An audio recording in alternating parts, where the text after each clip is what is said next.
Prime Minister Anthony Albanese has faced mounting challenges while trying to sell his investment property in the Sydney suburb of Dulwich Hill. These challenges come after his controversial decision to evict a long-term tenant, sparking backlash during a time when many Australians are struggling with rising rental and living costs.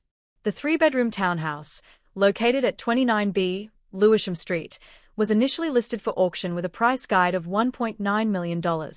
However, due to limited buyer interest, the auction was cancelled at the last minute. Albanese and his real estate agent, Shad Hassan from the agency Inner West, later reduced the asking price to $1.85 million. Even after the adjustment, the lack of interest persisted, prompting a further reduction to $1.75 million. Hassan attributed the situation to broader market conditions, stating, "There has been a slight shift in the market, and the PM's property is not exempt from that change."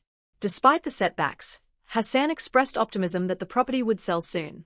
Albanese purchased the townhouse in 2015 for $1.17 million. Before putting it up for sale, he served an eviction notice to his tenant, Jim Flanagan, who had been renting the property for 4 years.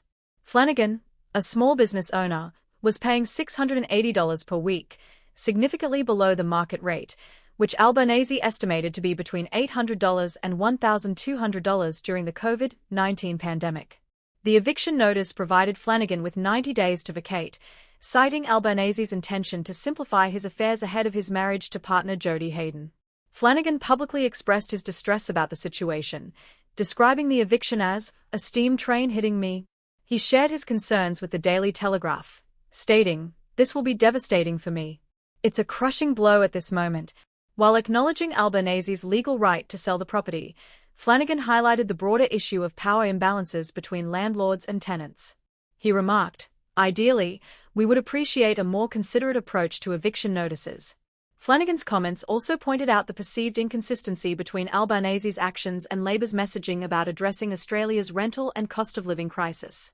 Speaking to the ABC, Albanese defended his decision, explaining that the sale was prompted by personal changes in his life.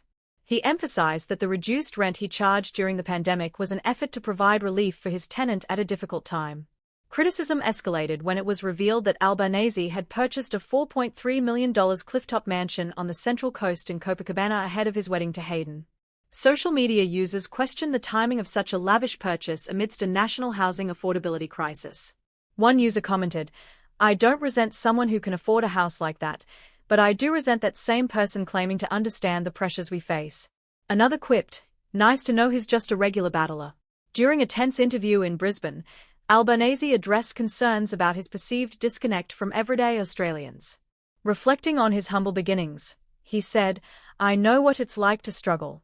My mother lived in the same public housing flat for all her 65 years.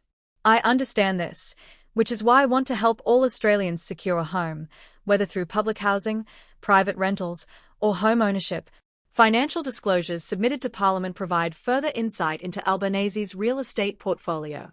In addition to the Dulwich Hill property, he owns a $2.5 million home in Marrickville and previously owned a mortgage-free apartment in Canberra valued at $600,000. The backlash surrounding Albanese's real estate decisions underscores a broader sentiment of frustration among Australians. Many feel that political leaders, regardless of their party affiliations, are increasingly out of touch with the struggles faced by ordinary citizens. While Albanese's decision to sell his property is a personal matter, it has become a lightning rod for broader debates about housing affordability, rental security, and cost of living pressures. These issues remain critical for many Australians, and they are likely to stay at the forefront of public discourse. Thank you for watching Aussie Pulse.